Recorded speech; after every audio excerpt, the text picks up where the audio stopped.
1 metro na lang ang layo mo sa kalaban. Naririnig mo ang kanyang paghinga. Naaamoy mo ang kanyang pawis. Pero sa loob ng madilim na lagusan, wala kang makita. Pader lang, dilim at kamatayan. Kung nasa open field ka, makikita mo agad ang kalaban. Puputok ka, tatamaan mo siya. Pero kapag ang digmaan ay lumipat sa ilalim ng lupa, sa mga imbornal, tunel at basement ng mga gusali, lahat ng inakala mong tama tungkol sa taktika ay nagiging mali. Nandito ako para ipakita sa inyo ang sekretong digmaan ng Philippine Urban Combat. Ito ang sekretong digmaan ng Philippine Urban Combat Doctrine. Paano pinatayan ng ating mga sundalo ang kanilang instinct upang matutunan ng agham ng underground tactics? Sa video na ito, hindi ka lang matututo. Mararamdaman mo ang sikip, ang takot at ang talas ng isip ng sundalong Pilipino. Ano ba ang small unit tactics? Sa simpleng salita, ito ang sining kung paano gumalaw ang 4 hanggang 12 sundalo sa battlefield. Parang sayaw na may koreografiya pero ang tugtog ay putukan. Sa normal na lansangan, ang ama ng taktika ay ang konsepto ng 3 F: find, fix, finish.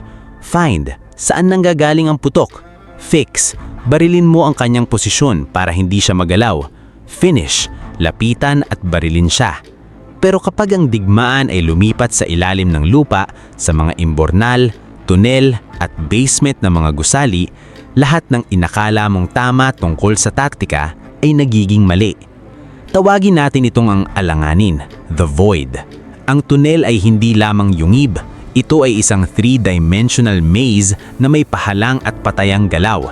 Isipin ang mga sapot ng gagabang sa ilalim ng Maynila. Hindi lang iisang lagusan, may kaliwang liko, kanang liko, hagdang pababa, butas pataas. Liwanag, wala. 3 elemento ang nagpapahirap dito. Una, pagbalugtot ng ingay. Sa tunel, ang echo ay kalaban mo. Hindi mo alam kung nasa harap o likod ang yabak. Oksiheno, limitado ang hangin. Pagkatapos ng maraming putok, pumapalit ang carbon monoxide sa oxygen. At ang pinakamasama, ang fragmentation grenade mo kapag sumabog sa maliit na silid, tumatalbog ang mga shrapnel sa pader at babalik sa iyo. Binasag ang lumang doktrina, kailangan ng bagong laro. Tawagin natin itong ang alanganin, the void. Ang tunel ay hindi lamang yungib.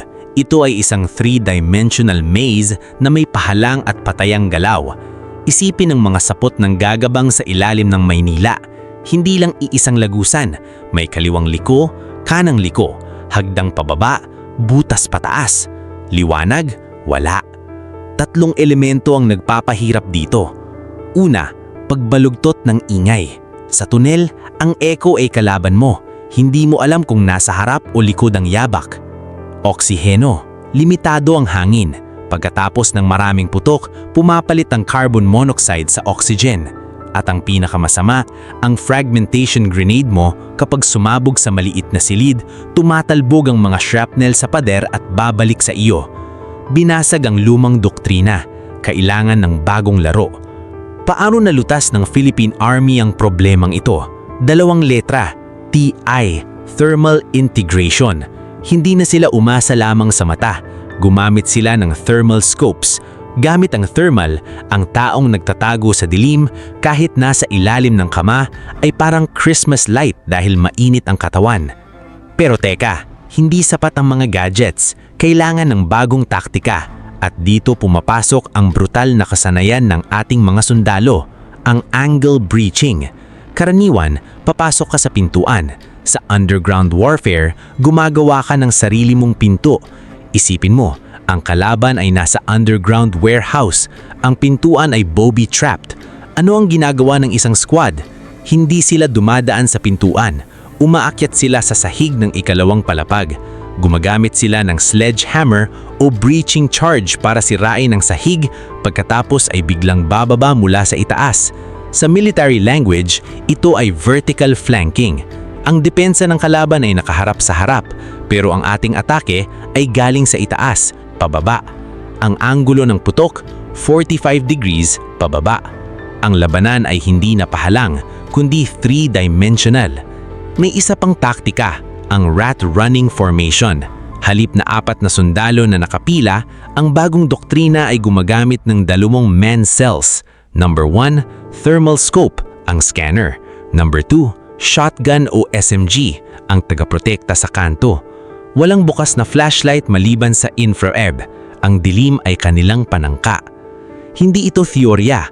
Ginamit ito sa Battle of Marawi noong 2017. Ang mga tunel ng Mauti Group ay hindi lupa, konkreto ang mga ito. Ginamit nila ang drainage system ng City Hall at ng malalaking moske. Pinagkadalubhasa ng mga sundalong Pilipino ang dilim. Ginawang tactical na tagumpay ang bangungot ng underground warfare. Sa unang linggo ng labanan, napakataas ng ating casualties dahil sa clearing operations. May isang squad na papasok sa isang bahay pero may tunel sa ilalim ng hagdan. Pumutok ang kalaban mula sa ibaba. Pero pagsapit ng 3 linggo, nagbago ang standard operating procedure. Tinawag ito ng mga veterano na dog hole doctrine. Unang hakbang, huwag agad pumasok. Gumamit ng battle drill na tinatawag na knock and bang. Kakatok sila sa sahig gamit ang kanilang bota at makikinig. Ang hollow na tunog ay nangangahulugang may alanganin sa ibaba. Ikalawang hakbang, mag-drill ng maliit na butas sa kisami ng tunnel gamit ang concrete saw o explosive tape. Ikatlong hakbang, magpasok ng fiber scope upang makita ang loob. Ika-4 na hakbang, kapag nakumpirma na ang kalaban, isagawa ang high-angle breaching. Sasabog ang sahig at babagsak ang squad mula sa itaas na nakataas na ang kanilang mga baril. Resulta, bumaba ng 60% ang casualty rate sa tunnel clearing sa mga huling linggo. Hindi na ito patayan, naging pangangaso na. Pero sa kabila ng lahat ng thermal scope at sledgehammer, may isang bagay na hindi natin dapat kalimutan. Ang isip at puso ng sundalo. Ang underground warfare ay pumapatay hindi lamang ng katawan, kundi ng moral. Ayon sa isang pag-aaral, ang mga tunnel rat ay may mas mataas na incidence ng PTSD kumpara sa mga jungle fighters. Bakit? Dahil sa gubat, may langit ka. Sa ilalim ng lupa, ang langit mo ay semento. Permanente ang takot. Kaya nagbago rin ang doktrina ng rotation. Dati ang isang squad ay nakatalaga sa isang lugar hanggang matapos. Ngayon, ang maximum na oras ng isang sundalo sa underground clearing ay 4 na oras lamang. Pagkatapos, decompression, aahon sa ibabaw, tumingin sa araw, uminom ng kape. Ito ang holistic na doktrina. Nagiging matalino ang baril, pero ang tao ay hindi nagiging robot. Sinasabi ng bagong Philippine Urban Combat Doctrine, ang pinakamahusay na sandata sa dilim ay ang kalmadong isipan. Bumalik tayo. Nagsimula tayo sa tanong, paano ka lalaban kung hindi mo nakikita ang kalaban? Ang pangwakas, 5 aral ng tunnel warfare na dapat mong dalhin. Alam mo, sa lahat ng ating tinalakay, ang sikip, ang dilim, ang thermal scope, ang high-angle breaching, may isang tanong na hindi ko mapapakawalan. Bakit kinailangan pang pumunta ng sundalo sa ilalim ng lupa upang matutunan ang tunay na halaga ng liwanag? Sa nakalipas na 20 minuto, inakyat natin ang technical na bahagi ng subterranean warfare. Ngayon, sa pangwakas na kabanatang ito, aakyatin natin ang 5 malalim na aral, hindi lamang para sa militar, kundi para sa bawat Pilipinong nanonood.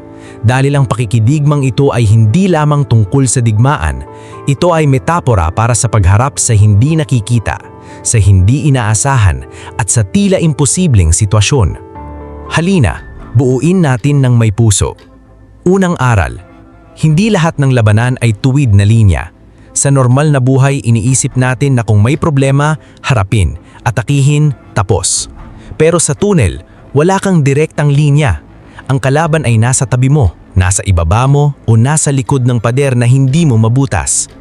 Sa kasalukuyang urban combat doctrine ng Pilipinas, itinuro ang indirect approach.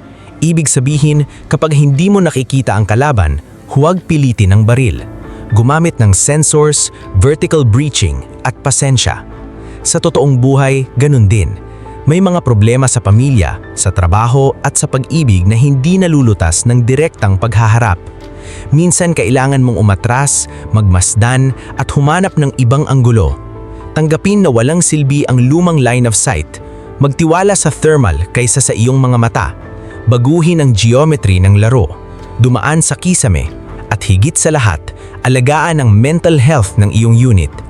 Hindi lamang ito kwento ng digmaan, ito ay kwento ng pagyakap sa pagbabago. Ang ating mga sundalo, kahit nasa dilim, ay naghahanap ng liwanag, kahit na ang liwanag na iyon ay lamang mula sa infrared lens. Ikalawang hakbang, hindi solusyon ang mga gadgets. Oo, mayroon tayong thermal scopes, fiber scopes at concrete saws. Pero sa unang linggo ng Marawi, may mga unit na may thermal gear na talo pa rin. Bakit? Dahil ang thermal ay kasangkapan lamang, hindi taktika. Ang nagbabago ng laro ay ang pagsasama ng standard operating procedure. Sino ang titingin, sino ang sasaklaw. Pagsasanay sa high-angle breaching, kung paano mag-drill ng butas sa kisame nang hindi gumugula ang buong tunnel. Disiplina ng two-man cell, walang nag-iisa. Mga kaibigan, totoo rin ito sa buhay. Hindi sapat ang magandang cellphone, mamahaling kagamitan, o high-tech na appliance kung hindi mo alam kung paano ito gamitin sa tamang konteksto. Hindi nanalo ang sundalong Pilipino dahil sa thermal scope. Nanalo siya dahil inangkop niya ang teknolohiya sa sitwasyon, hindi ang kabaligtaran. Ikatlong aral, ang kill zone, ang lugar kung saan may pinakamataas na tsansang matatamaan ka ng kalaban. Sa normal na urban combat, ito ay ang bitna ng lansangan. Pero sa tunnel, ang kill zone ay nasa lahat ng direksyon.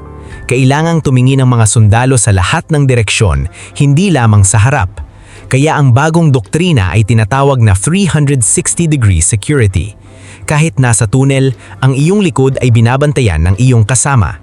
Sa ating pang-araw-araw na buhay, ang kill zone ng stress, utang o depresyon ay hindi nagmumula sa iisang pinagmumulan. Maaaring sa trabaho, sa bahay o sa social media. Itinuro sa atin ng tunnel warfare, huwag tumuon sa iisang direksyon lamang. Scan ang buong paligid mo. Ang tagumpay ay nasa situational awareness. Ikaapat na aral, at ito ang pinakamalapit sa aking puso. Alam mo ba na sa gitna ng isang underground battle, may mga sundalong biglang tumitigil sa paghinga? Hindi dahil sa usok, kundi dahil sa panic attack. Ang takot ay totoo, at ang pag-amin dito ay unang hakbang upang ito ay malampasan. Ikalimang aral, ang tunnel warfare ay nagturo sa ating mga sundalo. Ang hindi mo nakikita ay hindi nangangahulugang nasan ito. Madalas, ito ang pinaka-nakamamatay.